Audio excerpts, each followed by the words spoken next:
Sule Subawon, seorang penyair, cerpenis dan banyak negarawan.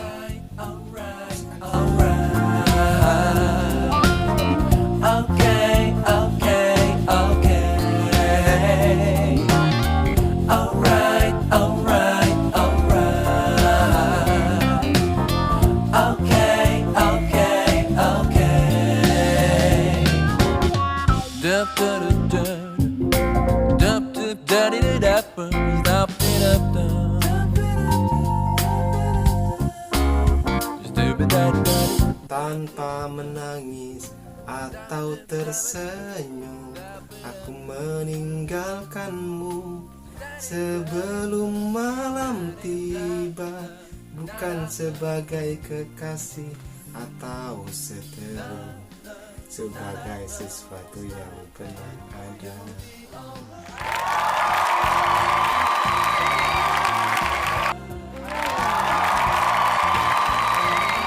Judulnya puisi Aku Harus Pergi, karya Asep Zamzam Nur. Mas Sule kan selain menulis puisi, nulis cerpen, tapi pernah saya dengar awalnya justru dari musikalisasi. Bisa diceritakan proses kreatifnya dari puisi ke musikalisasi? Jadi awalnya menyukai puisi, terus ketika di perguruan tinggi tidak ada ruang sebenarnya musik puisi itu. Baru setelah itu membuatlah kita komunitas yang bergerak di musikalisasi puisi. Jadi role-nya sama dengan kecintaan puisi, tapi alih wahananya ke puisi. Kenapa ke musikalisasi? Apa karena selama ini memang sering mencipta lagu? Belum banyak. Ketika baru setelah itu, karena tidak banyak yang membuat seperti itu di kampus, maka muncullah ide untuk membuat sama teman-teman. Setelah itu musikalisasi puisi, kita buat 2 musikalisasi puisi. Satunya itu Aku, yang pertama kali dibuat, Aku Akhir Anwar. Yang kedua itu Ibunya Dejawi Imron. Dejawi Imron, Daksat Jawawi Imron, Madura. Terus dipanggillah prodi untuk dikembangkan di JAB, Jaringan Anak Bahasa. Nah, setelah itulah berkembang pesat untuk perkembangan alatnya. Awalnya nggak punya alat, nggak punya apa-apa, yang buat aja. Nah, prodi mendukung untuk membuat itu. Nah, kita bisa beli djembe, bisa beli keyboard, bisa beli biola. Nah, belajarlah biola. Nah, konsentrasinya akhirnya ke musikalisasi puisi. Berarti sudah berapa album atau berapa? 3 album. 3 album itu ya, album yang Tanah Air Mata.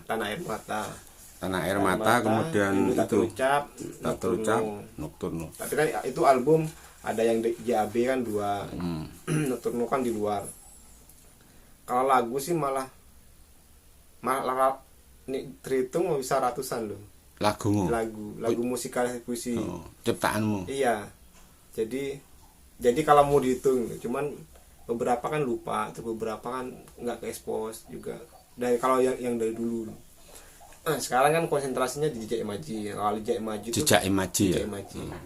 Imaji itu juga selain literasi, dunia tulis menulis, juga budaya, cerpen, novel dan yang lainnya, juga ada pengembangan musikalisasi puisi sama membuat alih warna puisi ke gambar.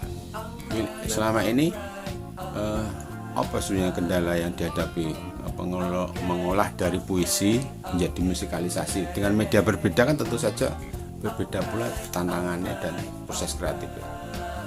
Awal-awal sih agak susah karena puisi lahir duluan. Puisi lahir duluan ya? Puisi lahir duluan. Puisi berdiri sendiri, itu yang susah. Puisi berdiri sendiri tidak bisa diotak-atik, dirubah hanya atau dibuang kata atau dihilangkan kata atau ditambahkan kata, kan susah. Puisi berdiri sendiri, dia hidup sendiri sebenarnya puisi. Maka kesusahannya bagaimana kita menyesuaikan puisi. Bahkan pemotongan kalimat baris di puisi itu harus diperhatikan, karena salah memotong kalimat untuk lagu itu maknanya penciptanya yang agak susah malah seperti itu. Jadi yang paling lama sebenarnya membaca puisinya, Baca yang puisi. menciptakannya. Membaca puisinya. Iya, membaca puisinya, Oh, untuk memahami ya. memahaminya. Jadi Bedah karya dulu dari Bedah puisi, karya, bedah dari puisi. karya. Terus mungkin baiknya seperti apa, mungkin angle-nya seperti apa, kemudian apa alurnya seperti apa. lebih ke ini memahami puisi, karena puisi kan ada unsur rima gitu. Ya, Nah, sebenarnya puisi sendiri sudah punya musik. puisi sudah punya musik. Nah, puisi sudah punya musik. Nah, bagaimana kita mendapatkan musik di puisi itu? Dengan cara memahami puisinya. Oh, nanti ketika sudah mendapatkan puisi sudah dalam genggaman kita, otomatis nada itu muncul dengan sendirinya. Nada muncul dengan sendirinya. Iya, maka bisa jadi setelah aku baca berkali-kali puisi itu 3 menit, 4 menit sudah jadi. 3 menit. Udah punya, wah ini baiknya angle-nya ini. Udah jadi Apa? jadi musik. Jadi musik. Jadi musik kayak puisi. Cuma prosesnya membaca puisinya bisa sebulan, bisa 2 bulan membacanya. Apa tuh ini, apa itu tuh? Bisa nggak dipetakan? Mencari makna itu ya. Iya, mencari maknanya agar dia kita tetap apa namanya? Patuh kepada puisinya. Musik hanya membantu untuk menyampaikan pesan. Tapi bukan puisi nempelin musik ya, tapi bagaimana musik itu justru menyatu di puisinya. Ya, musik itu hanya membantu. Menyampaikan pesan dari puisi. Jadi dia tidak boleh mendominasi, malah Gak boleh mendominasi ya. Musik tidak boleh mendominasi karena pesan itu harus sampai dan tepat. Dan itu memang harus apa ya, ibarat karya harus setara ya. Nggak boleh saling mendominasi. Iya.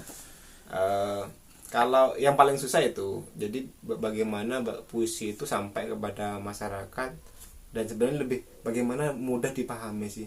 Dengan lagu kan ya. lebih enak dipahami oleh masyarakat, terutama anak-anak SMA untuk pembelajaran bagaimana puisi dimusikalisasikan atau didramatisasikan.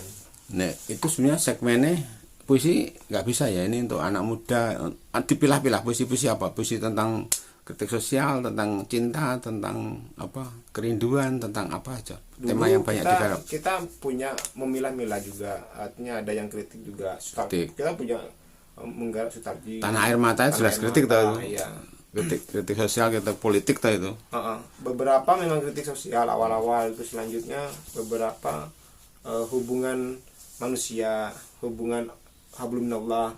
Jadi beberapa memang, terus lama-lama kita punya konsep bagaimana puisi itu di dekat dengan masyarakat, terutama anak SMA. Maka nada yang kita buat adalah nada yang tidak terlalu rumit waktu itu. Dan puisi yang kita ambil puisi diafan atau puisi yang dia lebih kepada percintaan, hubungan emosional antara manusia satu dan yang lain. Kalau puisi kan interpretable. Jadi ketika siapa yang mendengar, ini anak muda yang mendengar, dia seolah-olah mengatakan ini hubungan perasaan cinta kepada perempuan, padahal sebenarnya bukan. Kemampuan membaca metafor ya. Nah, itu yang penting nanti jadinya.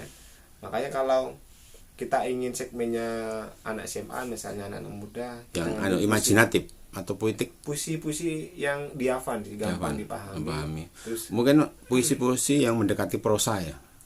Bisa lebih ke sini sih, lebih dia menyentuh apa yang dialami oleh anak-anak muda sih. Lebih ke sana puisi-puisi yang kayak gitu. Tapi ya tidak banyak puisi kayak gitu, susah nyarinya malah. Carian ya, cari puisinya dulu, kira-kira ini diaransemen gimana, seperti apa. Kalau dulu puisi yang kita ambil pasti puisi-puisi yang punya nama, bukan punya nama, tapi puisinya, bukan orangnya. Puisinya ya. Puisinya yang bagus. Siapa misalnya karya-karya siapa? Sapardi, Sawawi Imron. Enggak ya. Terlalu banyak yang enggak Sapardi. Oh iya. Asep Zamzamnur. Sutarji Kalsum Bahri. Ya, Dezawi Imron. Anwar, terus siapa lagi? Umbu pernah. Umbu Landu Paranggi. Yang Umbu Mahobi Air Tawar.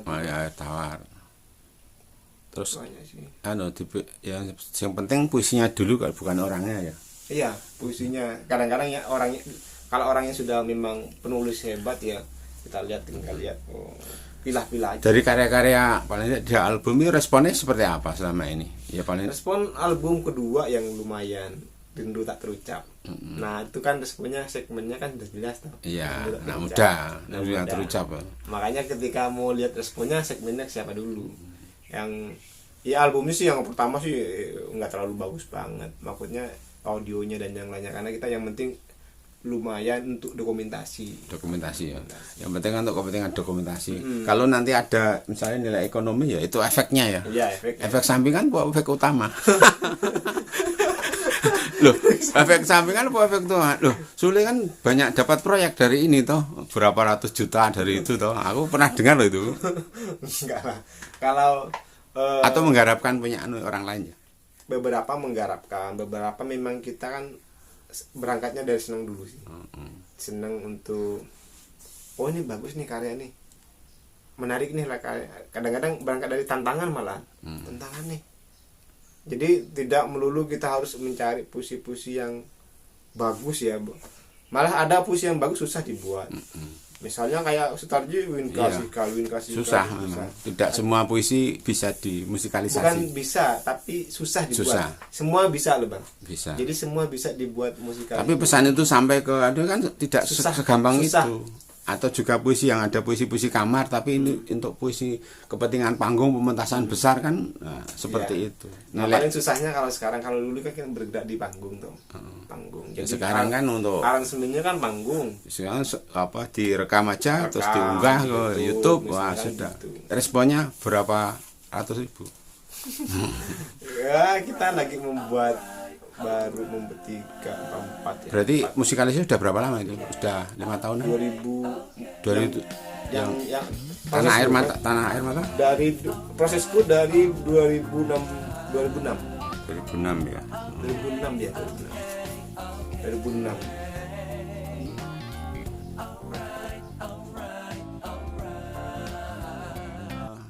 Apa ya? Orang apa ya? Yang diingat dari puisi yang dimusikalisasi. Nyanyi? Iya. Susah no. Ya apa-apa, enggak apa-apa. Misalnya yang diingat syaire apa dari sekian itu kan mesti ada yang menonjol. Yang diingat itu puisinya atau sepenggal Asep Zamnur. Apa? Coba gimana? Biasanya kan di luar itu seingat sepenggal ya. Sepenggal aja, jangan tanpa menangis atau tersenyum, aku meninggalkanmu sebelum malam tiba, bukan sebagai kekasih atau sebagai sesuatu yang benar. Alright.